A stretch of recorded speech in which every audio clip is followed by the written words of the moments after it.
us. So guys, we're on the lookout. Dun dun dun dun dun dun dun dun dun dun. Okay, paunahan na. Ready, set, go!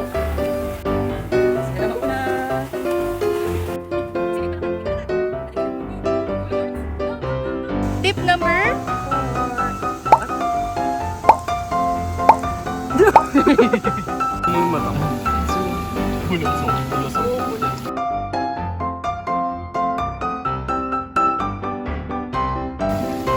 Hi everyone and welcome back to our channel. I'm Dr. Bian and this is Dr. Brina with me. Hi. And we are going to do an eye care 101 when you are swimming.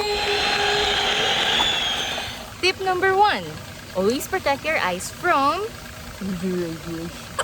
UV radiation is everywhere, especially when you're beside the pool kasi sobrang lakas ng reflection ng sun and ng radiation from the pool area. So protect your eyes by wearing UV protection. So select a shade that has a good UV protection to protect your eyes from the radiation.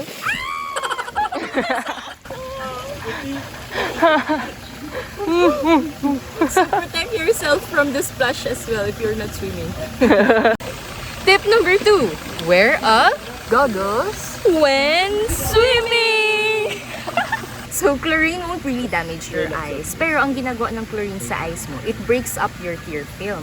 So ang nangyayari, yung protective layer covering your cornea breaks up. Kaya somehow, medyo nagkakaroon ng edema yung eyes mo. Or parang di ba feeling mo na mamaga yung mata mo after swimming. So it is best for you to wear a goggles when you're swimming. Pag wala kang goggles and you really want to swim, make sure pag you're inside the water, close your eyes when you're swimming. Para hindi pumasok and hindi matouch ng chlorine yung eyes mo. Okay? Good! 1, 2, 3. Picky.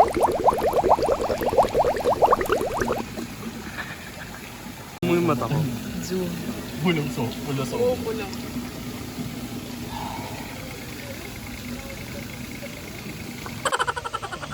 Tip number 3. Use your eye drops after swimming.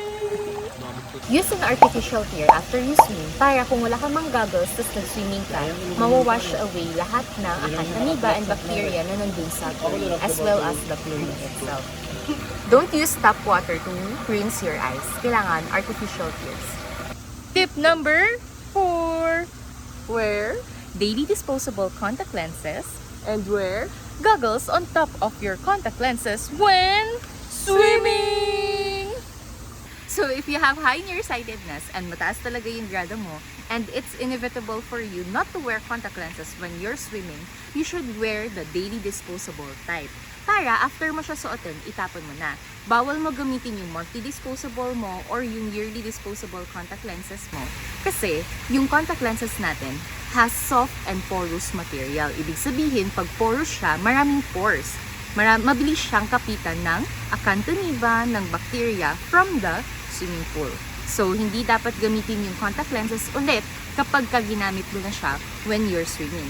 And if you have goggles, it is best for you to wear your goggles on top of your contact lenses. Never open your eyes with your contact lenses on tapos nag-swimming ka. Kasi mabilis siyang, again, kapitan ng bacteria and acanthamiba, which may result for you to have this acanthamiba keratitis. So it's a big no-no for you to wear your contact lenses, then you don't have your goggles on.